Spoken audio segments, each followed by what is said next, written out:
Beloved community, as many of you know, I am Dr. David Johns, the CEO and Executive Director of NBJC. On behalf of the organization, I am honored to welcome you to the 4th Annual Baldwin Legacy Awards.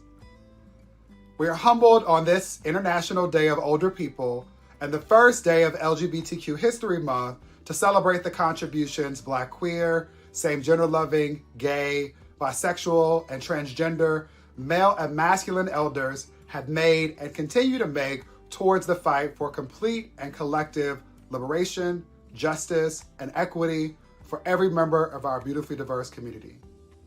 As you may know or can easily figure out, our awards program is named in honor of iconic witness and prolific writer James Uncle Jimmy Baldwin, who often told the truth about the unique and overlooked experiences of members of our community.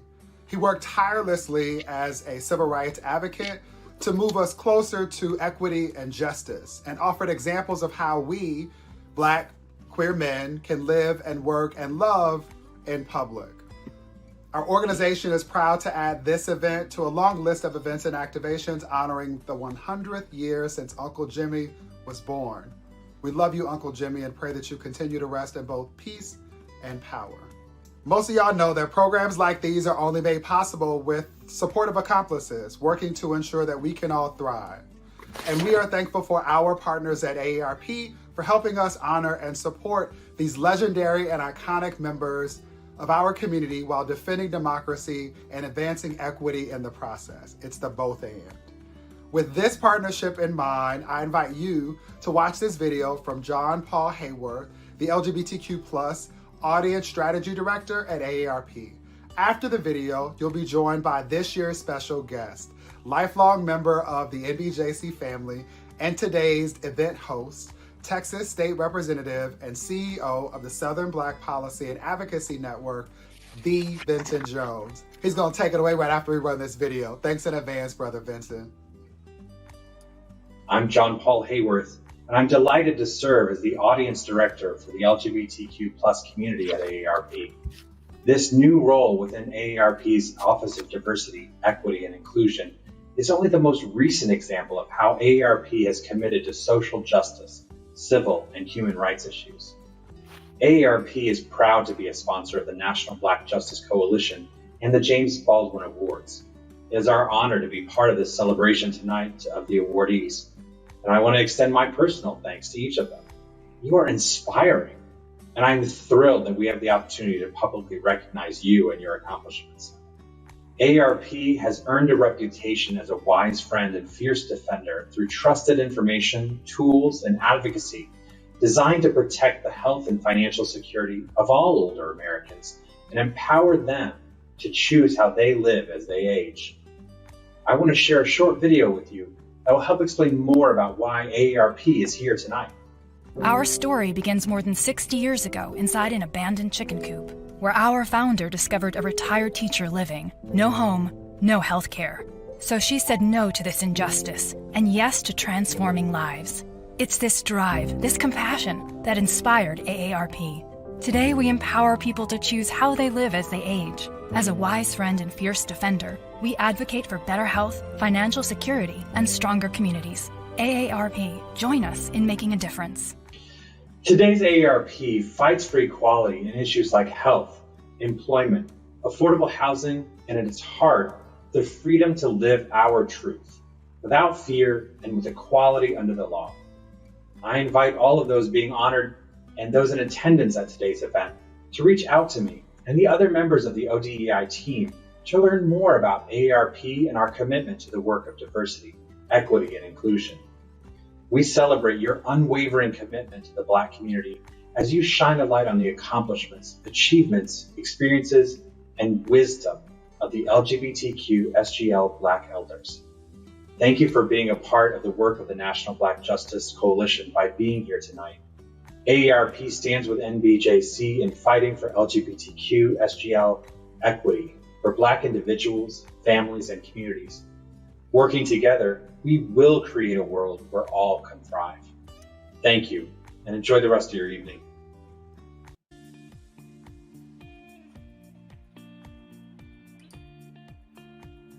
Good afternoon, NBJC and supporters of this year's honorees. I am Texas State Representative Venton Jones, and I'm honored to be your host today for the 4th annual James Baldwin Legacy Awards. Thank you to AARP for your continued support of this program and the Audre Lorde Wisdom Awards. In addition to honoring our trailblazers, I am thrilled about the torchbearers you will hear from today. The extraordinary leaders carried the baton held by this year's honorees, some of whom will carry it alongside them. Our first torchbearer, Camden Hargrove, is a faith and community organizer, regional field director, and advocate for transgender rights. Hey, my name is Camden Hargrove, and I'm a regional mobilization manager with the WisDems in Wisconsin. And I'm honored to be the torchbearer for such an amazing person and role model as Reverend Eunice Coleman, aka Pastor, aka Pops. As a Black trans man, the impacts of his dedication to creating good and making a community a better place to live has helped me, made my life better, and continues to help improve the lives of people like me. When I was a young organizer, I worked at the National LGBTQ Task Force, and some of the work that we did in the organizing department was working with communities of faith. We worked on making safe spaces for LGBTQIA people in congregations. And in that process, I became involved with TFAM, and that is where I got to meet Pops. And it was just amazing to see an older Black trans man with the life that he had lived and the impacts that he had made. It made me feel good about the opportunities that I have coming up in my life as a young Black trans man, because we don't always see there, and being able to have a role model like him made me feel like I could do a lot of things that I might not have thought I could do before. Pops is the perfect role model for young Black trans men like myself. The joy and energy and wisdom that he brings into the room is contagious, and his ability to connect with people in the room and to so brilliantly include his Blackness and his transness and his dedication to faith. He's brought his authentic self into the room in every place I have ever seen him engage.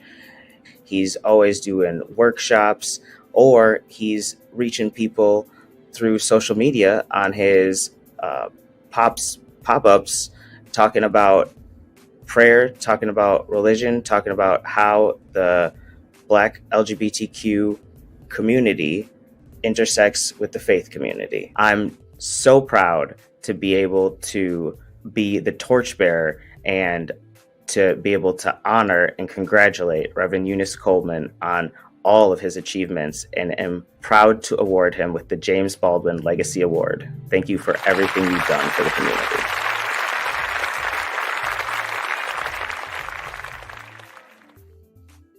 Thank you so very much for those wonderful, wonderful words.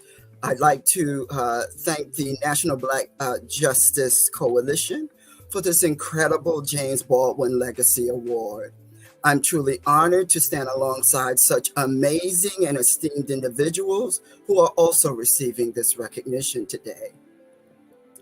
A special thank you to AARP, Benton Jones, and to everyone tuning in virtually on YouTube and Facebook. I appreciate your presence and your support. I want to begin by giving honor to God, the God of my understanding, the God of many names, faces, tongues, dialects, and hues, including the God of Marcellus Williams, the God who has truly ordered my steps. Now, they've given me about 1.5 minutes, and as a preacher, you know, that's kind of hard, and that's probably what it's equivalent to. It's really 5 minutes, but anyway, so I will keep it short. So we are living in a critical moment, not just in this country, but across the globe. All eyes are upon us. And in this time, our youth and young adults are looking to us as examples of what is possible. In a world where rights are being stripped away simply for being who we are, our young people need to see that it is possible to walk this earth as our full, authentic selves, as the divine creator intended. As a Black transgender man, a minister, pastor, and elder, I am deeply proud to have answered the call to serve my community. We are more than just mind and body. We are also spirit. My goal is that my presence at every function, protest, rally, and workshop makes it crystal clear. The faith community is not sitting on the sidelines. We are part of every aspect of our lives, our survival, and yes, our spiritual lived experience. To everyone who believes in radical inclusivity, I urge you to make yourselves known. And to our young people, I echo the words of Bobby Jean Baker, one of the founders of Trans Saints, who said to me one day, "Do you, boo. Be true to yourself. Join me, join us on this journey, trusting in God's grace, peace, and blessings." Thank you.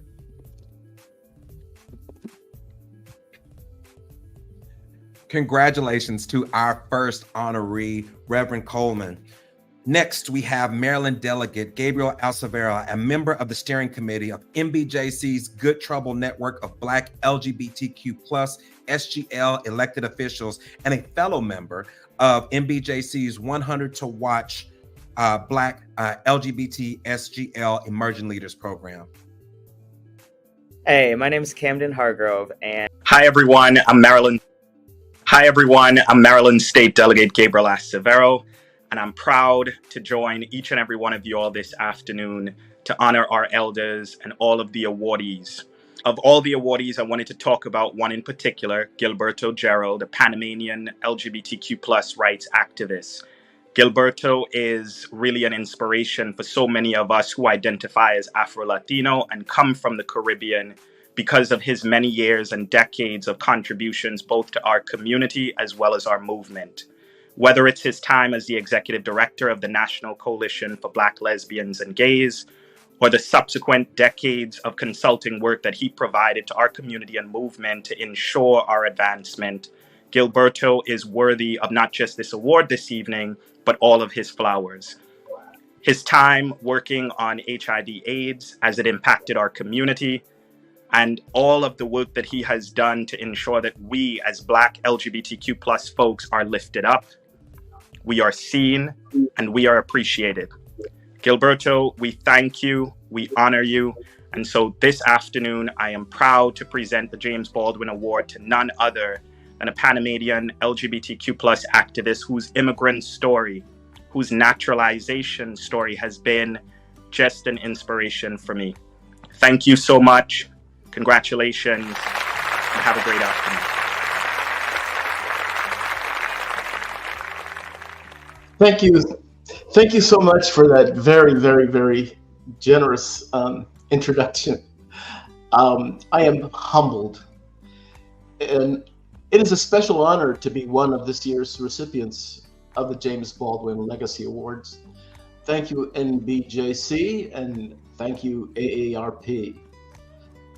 I offer sincere thanks to your leadership, staff, and volunteers. Thank you all who are present online to witness the awards, and I join you in congratulating all the other recipients of the awards this year. I couldn't be more thrilled and touched in my heart. Some 41 years after becoming in 1983 the first paid executive director of the now defunct National Coalition of Black Lesbians and Gays, NCBLG. For the first time in this nation's history, we opened a Washington, D.C.-based national office of a national Black LGBTQ+ organization. It was an honor to work out of that office for 4 years, beginning in late 1983. I want to take a few minutes to pay tribute and thank some very special individuals who walked with me and I with them when we established NCBLG in 1978 and thus journeyed in uncharted waters. In 1979, we held the first of 3 national conferences of third world lesbians and gays. We modeled and encouraged the creation of autonomous organizations of LGBT people of color, including organizing that followed or further developed among Latinos, Latinas, Native Americans, Asians, and Pacific Islanders. This happened in conjunction with the first ever National March on Washington for LGBT rights in October of '79. Also in 1979, we held a meeting with the White House staff during the Jimmy Carter administration, where we communicated perspectives on a variety of issues, including my assigned topic, LGBT immigration and naturalization. In addition to the 3 national third world conferences over the course of its history, NCBLG staged 5 national conferences to conduct NCBLG business, showcase our cultural workers, and address community need.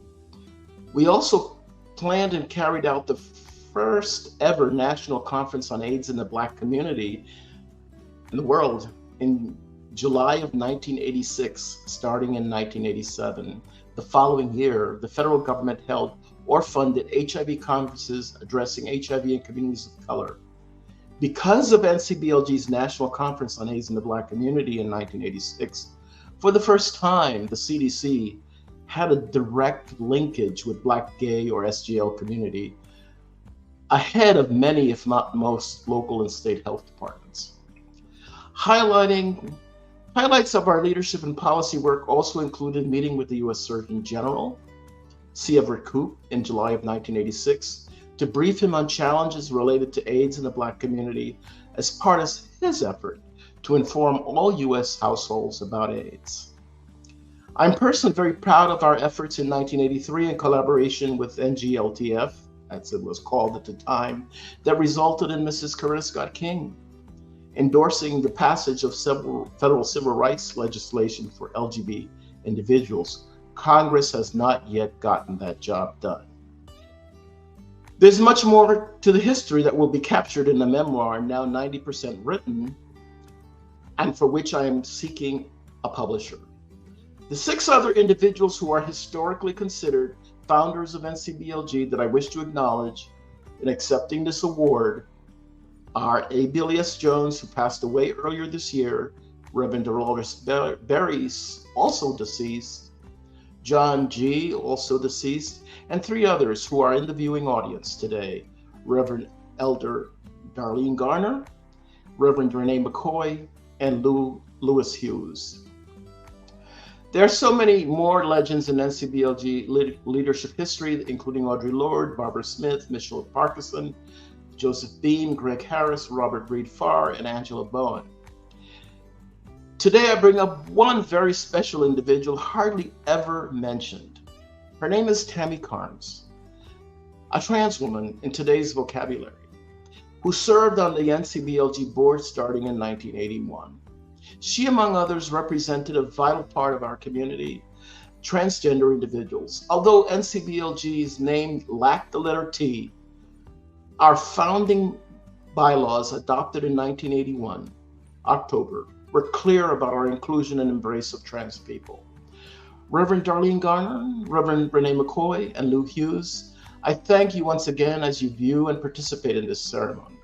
Finally, I want to thank and acknowledge my dear loving spouse of 23 years, Jeffrey Vessels. Thank you all for continuing the fight. Thank you.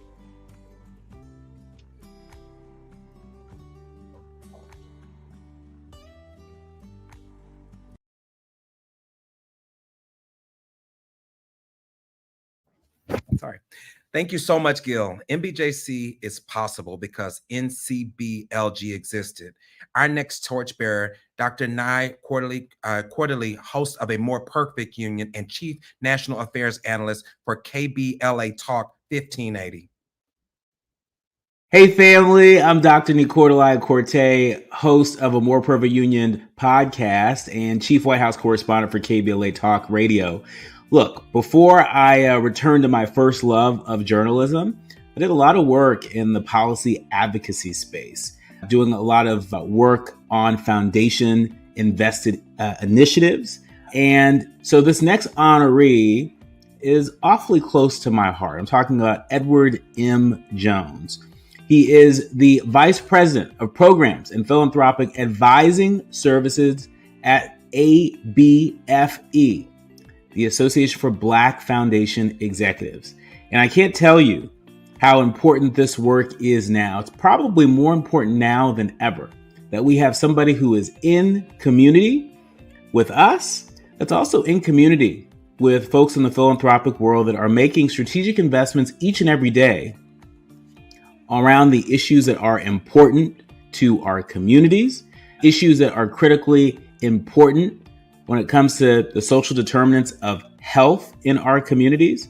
And so I want to salute Edward M. Jones for continuing to advance the work. You know, philanthropy plays an important role in this puzzle as we all do our part to build a more perfect union. We need folks that are willing to invest in it. And he is organizing those folks to do that and nothing less. As a board member for the Weisberg Foundation, which envisions a world that recognizes inequities and actively seeks to dismantle structural racism by continuously building access, building opportunity and power so that we can all thrive. Right there, Mr. Jones is right there on the front lines. He's also active with Zion Church.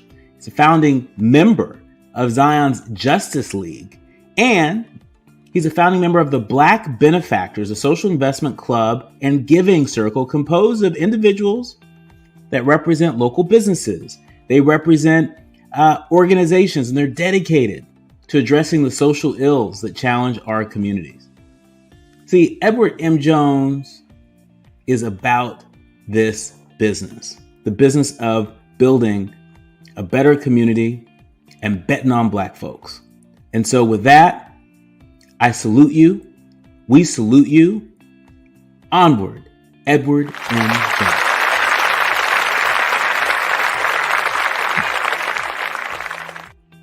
Thank you for those kind words, Doctor.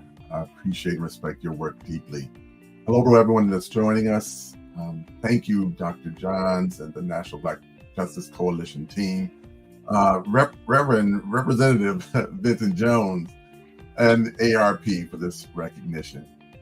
I also want to celebrate the work of my fellow honorees and for the life, legacy, and the words of Mr. James Baldwin. I can't help but think of my journey of these past 63 years, living all of it as Black and much of it as a same gender-loving person.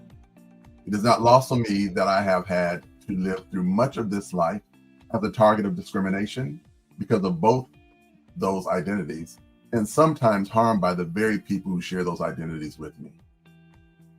Through it all, though, I pray that those who come after me can find love, respect, and joy anywhere they choose to live, or with whomever they choose to love. I had some support from elders along the way, so I honor and respect this space in which I now occupy. The late Dr. Ron Simmons, the first executive director of Us Helping Us, the late Lawrence Savoy, and my first landlord, Joe Resch, who all three of them helped me get settled in Washington, D.C. And I'm grateful for them and for those others who gave of themselves to help me along the way. It is not lost on me that my mom and too many of my friends and family didn't live to see 63.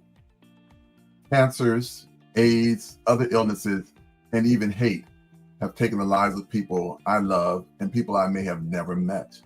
And for that, I mourn their loss and recognize in their departure that it is up to me to use the time that I'm here to carry on their life and legacy. That said, I started 2024 with an advanced prostate cancer diagnosis, which is another assault that disproportionately targets Black men. So today, as I am thriving, I want to remind all of us to be checked regularly for our collective well-being. There's so many other illnesses and so many other challenges that we're facing just by breathing this earth. So please take care of yourself and take care of those you love, those around you. Through my challenges, I've learned how important it is to have a community that is rooted for us, to help us to use what we've learned, our abilities, our affirmations, and our acceptances, the ways in which we survive. I believe that that is the key for the next generation, for I know they hold the cures to some of these ailments that are afflicting us today. So please help keep this next generation fully supported, for them to have what they need to thrive, not just survive. And I know I'm blessed to not just survive, but to thrive, thanks to those in my networks who really cared about and prayed for me and prayed with me. And so I wish the same for the next generation, who I know will co-create a more loving world with whatever tools they are born with and they learn along the way. As far as philanthropy is concerned, I didn't plan to study it. I didn't plan to even have a profession in it. But through people that have been brought before me along the way, they've given me the tools I need. And I see this as my assignment to work in this nonprofit space, to use it as a tool for me and for those that are in alignment, that are in agreement, to use whatever tools we have, our time, our talent, our treasure, our testimony, to help others in this space to build a more equitable world for everyone. I consider my work an assignment, and for that, I am too grateful. However, James Baldwin warned us, the price one pays for pursuing any profession or calling is the intimate knowledge of its ugly side. And I've seen the good, the bad, and the ugly in this work. That is not something that's going to discourage me. It gives me the strength I need.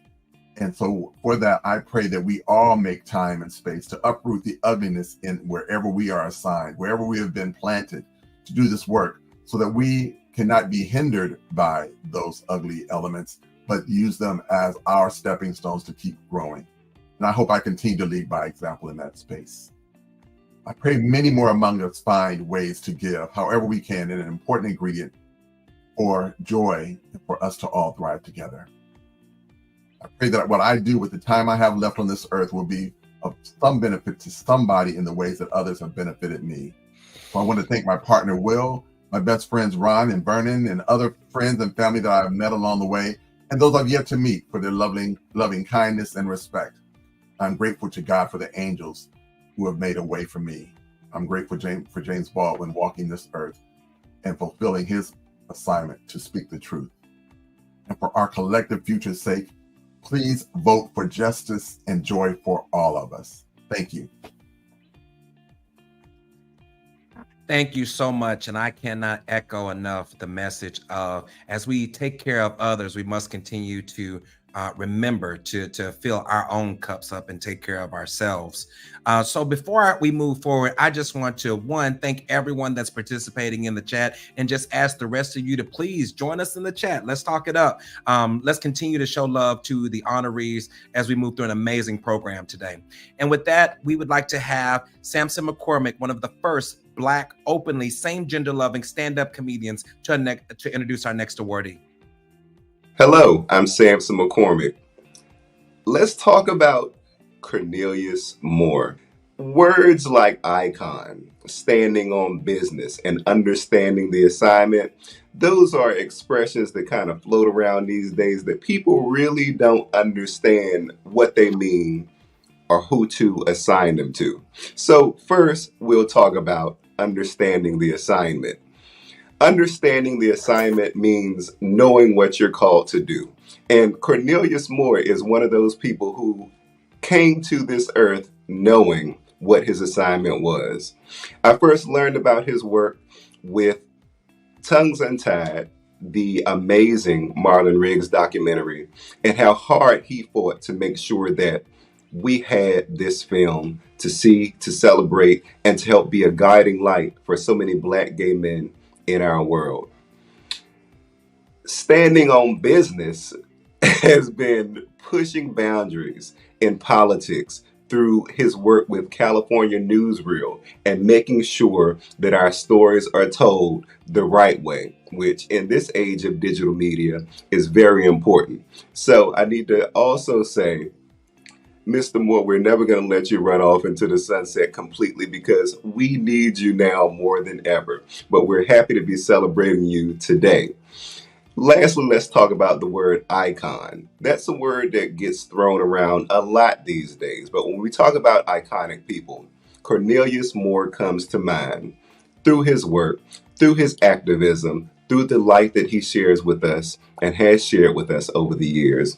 It is a pleasure, a blessing, and an honor to recognize someone like Mr. Cornelius Moore, who's done outstanding work and who truly is an icon, who understands the assignment and stands on business.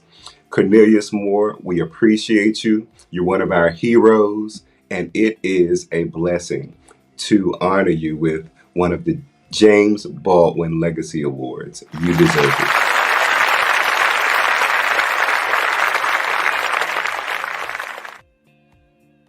Wow. Thank you, Samson, for those really kind, generous words.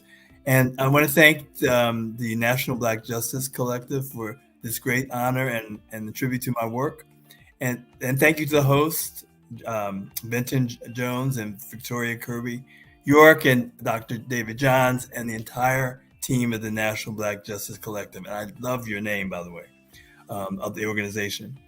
I want to thank my friends and comrades who have sent me messages of congratulations and who are here online today. I also want to recognize the amazing, also the other amazing honorees today.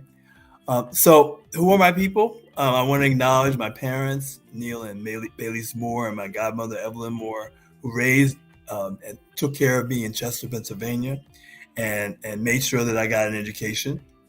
And I've been involved with social change movements since high school, and I think of myself as part of the Black radical tradition, which in addition to fighting against white supremacy and class oppression, I also see it as a struggle against sexism and heteropatriarchy, and who is going to argue with that?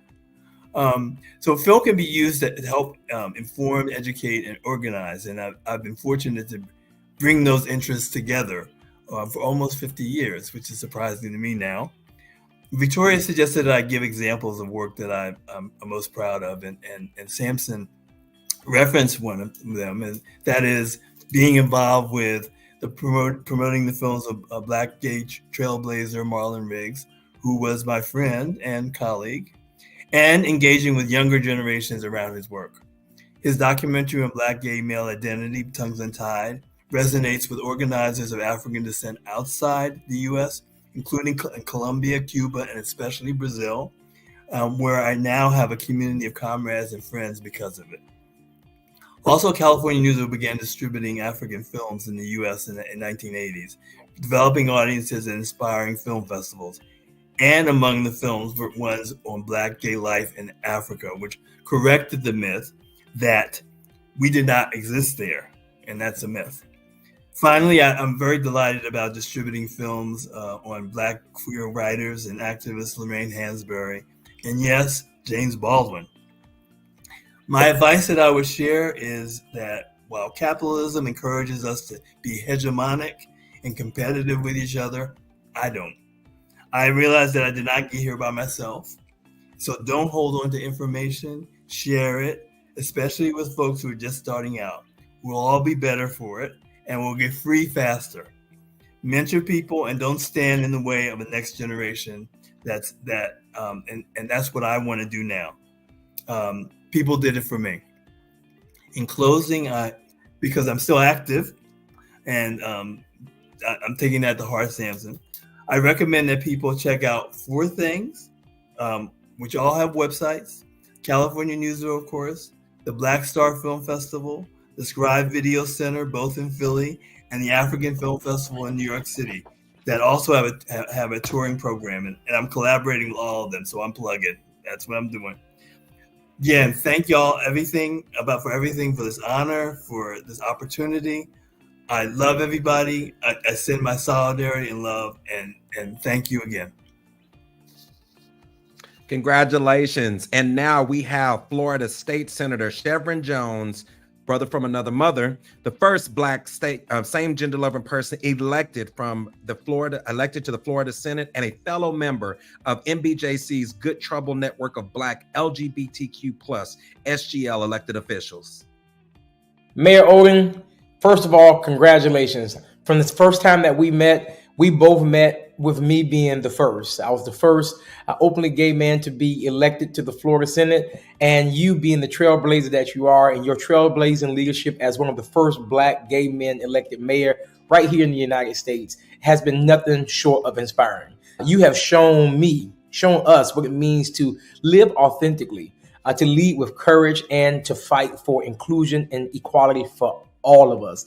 To be a public servant is one thing, but to be a trailblazer, fighting for justice, fighting for representation within our communities, and for those who have felt left out and lost, you have led that fight. You have led all of us into the place where we are today.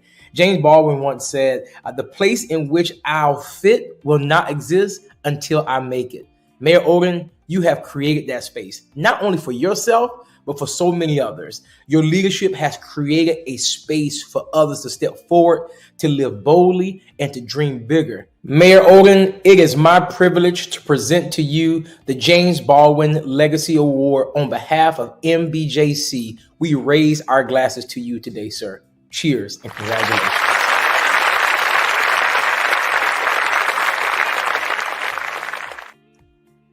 Thank you for those kind words. My name is Ron Odin, and I moved to Palm Springs in 1990 after going through a divorce. I was a well-known pastor and evangelist in the East Coast, but my brother was living with me at the time, and he says, "Oh my God, I'm so tired of you being depressed. I'm going to get you out of the house this weekend. We're going to Palm Springs." I thought to myself, Palm Springs? Well, I'm already depressed. Why are you taking me to Palm Springs? But somehow each day as it came closer, I became excited about going to Palm Springs. And on that weekend, we pull into Palm Springs. And as we're pulling in, I say, pull over, pull over. I jump out of the car, start running up the hill toward the mountain. And my brother parks the car and starts walking up to where I am. And he's using very colorful language. I turn to him, tears streaming down my face. And I say, I'm home. And I proceed to tell him things that would happen in my life as a result of being in Palm Springs. There's nothing more powerful than knowing who you are, that you are where you're supposed to be, and that you're doing what you're supposed to do. In a city where I did not know one person and no one knew me, 4 years later, I am an elected official in that city. And I served on the council for 9 years before I became elected as mayor. And I served for mayor for 4 years. We have a different system now where you're elected to council and there's no mayor. The council elects or selects who's going to be the mayor for 1 year. But I served as mayor for 4 years with an African-American population that was less than 3%. So I have so many people to thank. So to even start that would be problematic. But I am thankful to all of those whose shoulders I stand upon. I'd like to say a special thank you to the AARP and the honorees here today, the National Black Justice Coalition. When I was a young man, I went to see James Baldwin speak, and I had no idea at that time how our lives would intersect. But I am thankful to him for his writing, for his many works that I've read over the years. And I'm most thankful for my children and my grandchildren, for the joy and happiness that they bring And I'm also very thankful for Tim Vincent, because for years here we tried to start a Black men's organization. And Tim was able to do what we could not do for 25 years. So with his talent and expertise, that's why I say there's nothing more powerful than knowing who you are, that you are where you're supposed to be, and that you are doing what you're supposed to do, because that's exactly what Tim did. And he did something that's wonderful and really brought Black men, not just gay men, but Black men together, but predominantly gay. So I'd just like to honor him and say thank you, and thank you to the organizations and all the honorees today. God bless. The next torchbearer we have is Verdell Wright, faith and LGBTQ plus movement leader. I remember the first time I saw Reverend Dr. Stringfellow. It was at, I don't even remember the event, but he was everywhere, you know. It was something to really see someone who looked like me and who thought like me as a model. Everything from religious exemptions to LGBTQ inclusion, all of these other events, to see someone that was prominent, who was very committed to their spirituality and to their Christianity, and very committed to the fight for justice, to see that, particularly during the early, 2010s, rough time for queer people, let me tell you. But seeing him there, fighting in the forefront, being compassionate when he needed to, pastoral when he needed to, being a mentor, a teacher, a leader, it was really inspiring just for me to see that, because again, I had seen so few people who looked like me in those type of situations. So it really, really gave me a model on what to follow and how to just arrange myself in public to be able to cause the most good for the most people. And because of all that, it is my great, great honor and privilege to present the James Baldwin Legacy Award to Reverend Dr. Stringfellow.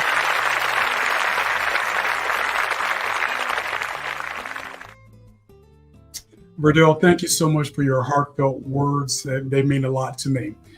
I also want to extend my appreciation to Dr. Johns and to VKY and the entire NBJC staff for your legacy work and your visionary life-saving work for so many people, as well as AARP for, again, the life-saving and legacy work that you do as well.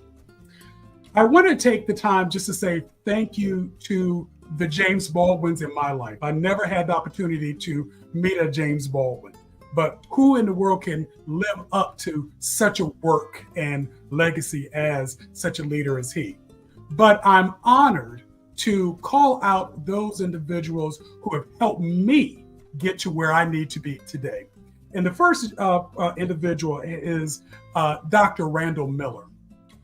He is a gentleman who I met at the Pacific School of Religion, and he saw me, believed in me, and encouraged me to keep on open doors for me, that doors that I would never have been able to open for myself.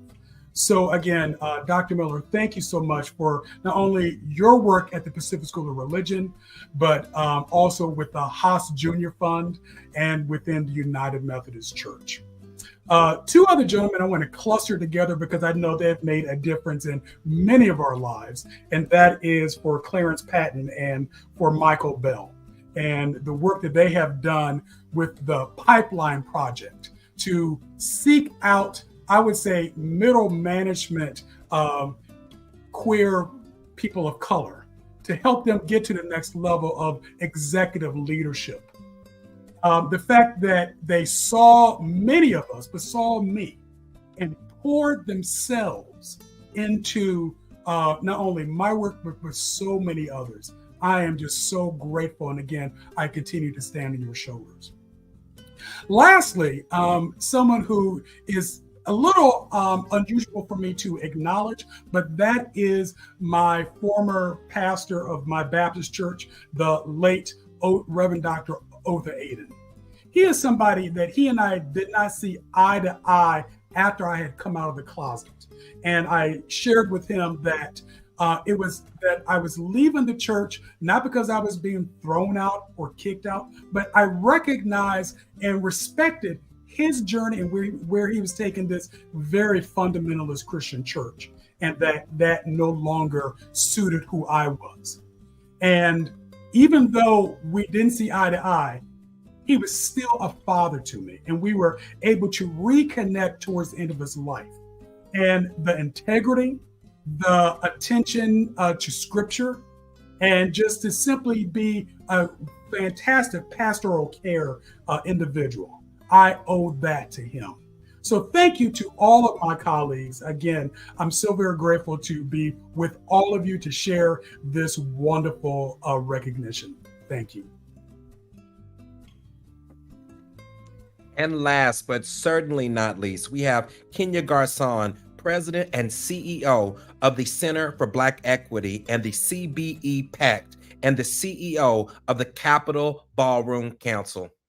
Hey everyone, my name is Kenny Hutton. I serve as the CEO, President of the Center for Black Equity, and it's my honor today to talk about someone amazing, someone that I met very early in my career, many, many years ago, as I started doing work in HIV prevention and direct services. I met Mr. Tim Vincent. He was actually one of my trainers, one of the first trainers I had.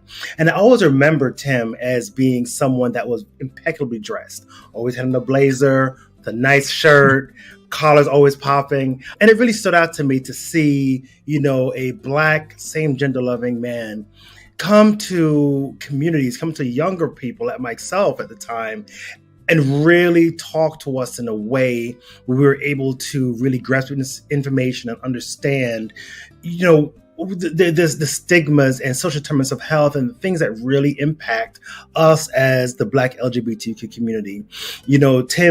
The way Tim shows up in spaces has been inspirational to me growing up as someone on the sidelines just watching to see him navigate in workrooms and workspaces. So it's my honor today to be able to present Mr. Tim Vincent with the James Baldwin Legacy Award by NBJC.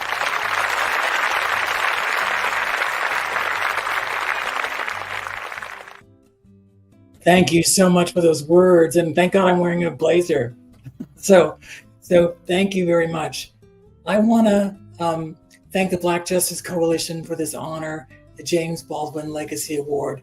And just to tell you how much I appreciate the work that you all do in promoting equity and social justice for our communities. I also admire that you're taking time to really think about the contribution of elders and ancestors in our continual path to empowerment. It's so important. And to me, James Baldwin was a brilliant communicator, and I think he did that out of a sense of passion, necessity, fierceness, just a need to be truthful, which has really inspired my work over the decades. My own sense of passion and urgency created my quote-unquote career path, or more apt, my calling. For the past 30 plus years, as Kenny was saying, I worked first to respond to the HIV/AIDS crisis, which hit the Black, queer, same-gender loving communities in a different way, and really required a different response to deal with the disparities that exist. I helped to develop programs and national trainings focused mainly on providers to recognize the connection that racism, stigma, homophobia, transphobia had on the provision of care, the behavior, and when people were not putting those issues really at the forefront at that point in time. The work has moved from HIV to more of a general focus on other health conditions and looking at those same concerns and social determinants of health to really come up with recommendations to work more effectively with our communities. As I believed my career was winding down towards retirement after turning 60, I moved to Palm Springs with my husband, Michael Taylor, and shortly thereafter, we, with a small group of Black gay men, co-founded Brothers of the Desert, a nonprofit organization to empower and support Black gay men in our community through education, advocacy, social connection, and more. We also did this out of that same sense of necessity. We needed to create a safe, inclusive space for us, about us, by us, so that we could thrive here in the Coachella Valley and Palm Springs area.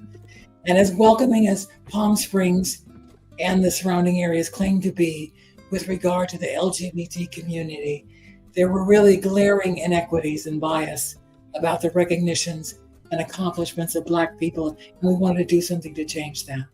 We realized early in our development of the organization that beyond offering support and connection to our group, we had the capability, the talent, the resiliency, and the experience to make a difference in our community and the communities we intersect, and build programs to support our mission. From our inception about 6 years ago or so till now, we now have 100 members, Black gay men who are connected to this area. 2 of them were awarded with Legacy Awards today. So you know the amazing accomplishments and the way in which the experience of Black gay men are here in the Valley, Coachella Valley. Black gay men have now let us know that they've moved here knowing that there's a community that will support them. I'm president of the board of the directors for Brothers of the Desert, and really recognize the privilege and the responsibility I have in helping to move our mission forward. And I want to acknowledge all of our members for their passion and their contributions. I feel incredibly grateful to be able to still lead with that passion, to respond to the necessity, and to realize that it's really never too late. When you listen to that, you can make a difference when it matters. I also want to tell you to go to brothersofthedesert.org to look at all the things we're doing. And the last thing I want to say, I was so inspired by one of the other honorees who was honest about what was going on with him. I had a recent cancer diagnosis, and so my voice is a little strange right now. But this couldn't have come at a better time to be honored with this award. It is uplifting and healing, and I want to thank you all for honoring me today with the James Baldwin Legacy Award. Thank you. Thank you so much, Tim. As the first Black state legislator openly living with HIV, I am grateful for your legacy. NBJC has partnered with the CDC and my organization, the Southern Black Policy and Advocacy Network, to stop HIV together. We are currently encouraging people to sign up for free at-home HIV testing kits through the Take Me Home program. You can view and request kits every 2 kits every 6 months. And we've just put the link for you to get your kit today and get that process started. So please make sure you know your status and take advantage of this wonderful ability to be able to have at-home HIV testing. So now those of you know what time it is. It's time for the artwork commemorating this year's phenomenal James Baldwin Legacy Award cohort.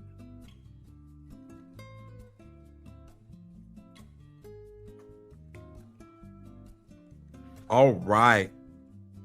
So thank you so much to Rebecca Couch for an award-winning Black queer artist for creating this beautiful image to capture this year's cohort. With each of you, one of you will receive. And one more thank you to this year's honorees. Now I will turn it over to another NBJC alumnus and fellow member of NBJC's 100 to Watch LGBTQ+ Emerging Leaders, founder and chief executive officer, principal consultant of R&N Strategies LLC, and host of the Rodney Kendall podcast, Rodney K. Nichols Jr., to provide this year's call to action.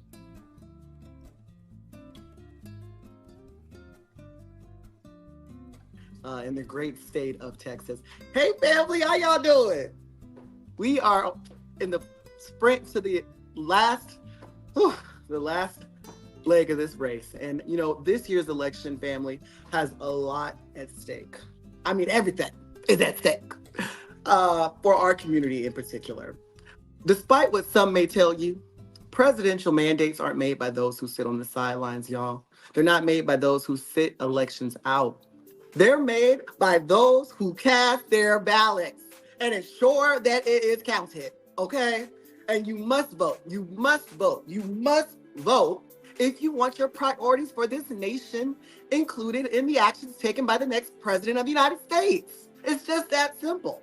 And my friends at NBJC, they put together a hashtag vote ready, because if you say ready, you don't got to get ready, toolkit to provide resources and information to show you how to register to vote and to restore your right to vote if it was taken, and also to verify that your voter registration hasn't been removed from the polls and from the list without your consent. So go to www.nbjc.org. Again, that's www.nbjc.org, and get all that good information. Now, here's some breaking news.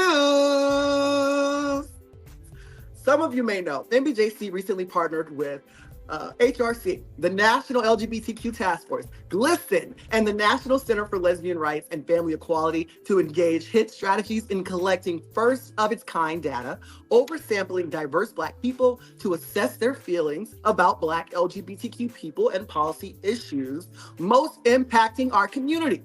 Now, you can find all these details about this amazing, groundbreaking project and why it's important, the methods used, and all the key findings at www.nbjc.org/Black Facts, because Black facts matter too. Now, first, we found out that older Black voters, those 55 and older, I didn't make the rules, okay? That's older Black voters, were most motivated by messages centering on shared fate. That's this notion that this idea that what happens to one member of our community impacts others, and supporting Black LGBTQ plus youth who are ringing the alarm, hello, about the mental health crisis disproportionately impacting our community. Now, second, Black men, liberals, and urbanites are compelled to do more to support Black LGBTQ plus and same gender loving people after being exposed to messages encouraging support for Black LGBTQ youth who are ringing the alarm about the mental health crisis disproportionately impacting our community. And third, Black women, you know, the ones who saved democracy time and time again. Well, Black women were found to be the most compelling messengers, which should be no surprise to any of us who've been paying attention. Come on now, let's be clear. But they were found to be the ones who were the most loved and supported, whether that be Black women, trans, and cis. And so get all this good information, get the good word, and spread it, pass it on. www.nbjc.org. It's right here. It's right here? Okay, right here. www.nbjc.org/Black Facts, and contact a member of the NBJC team today, and schedule a briefing today so that you can learn about this important information, how to operationalize it, how to use it, how to spread it, and how to support it. Vinton, I'm throwing it back to you, baby. Thank you so much, Rodney. Owning our power through the power of our ballot, whether it be by mail, early voting, or on election day, is critical over the next few weeks. The presidential general election ballot, Tuesday, November the 5th, will host a historic number of Black LGBTQ plus same gender loving candidates running for public office and elected officials like myself seeking re-election. You can learn more about us by exploring NBJC's Good Trouble Network. And please support our ability to continue to make good trouble by engaging with and finding ways to support those of us supporting our families, our communities, and our country through elected office. So thank you so much to all. Thank you so much, everyone, for everything that you do. And so I'm honored to return the program to David Johns, the quarterback of Team NBJC. Take us on, brother. I know that's right. Please join me in giving a virtual round of applause to our capable and fabulous host, Texas Representative Vinton Jones. We want to thank the members of this year's selection committee as well, which include NBJC Board Chairman and Manassas Park City Councilman Daryl Moore, he's up for re-election, NBJC's own Victoria Kirby York, Cedric Brown, Angela Harvey, Kyler Broadus, and Elder Carmarian Anderson, Reverend Carmarian Anderson. We love, respect, and appreciate each of you and all you do for NBJC. I also want to send a special shout out to our event producer, Tom Cunningham, as well as Team NBJC members, Victoria, Emily, Cheyenne, Ebony, Britt, and Jordan. They all made the magic happen behind the scenes, and I'm appreciative for all you do every single day. Thank you also again to John Paul and Cassandra. You know we love you, sister friend. And thank you for the support from AARP for the last 4 years. And finally, please save the date for the Audre Lorde Wisdom Awards taking place March 16th, 2025.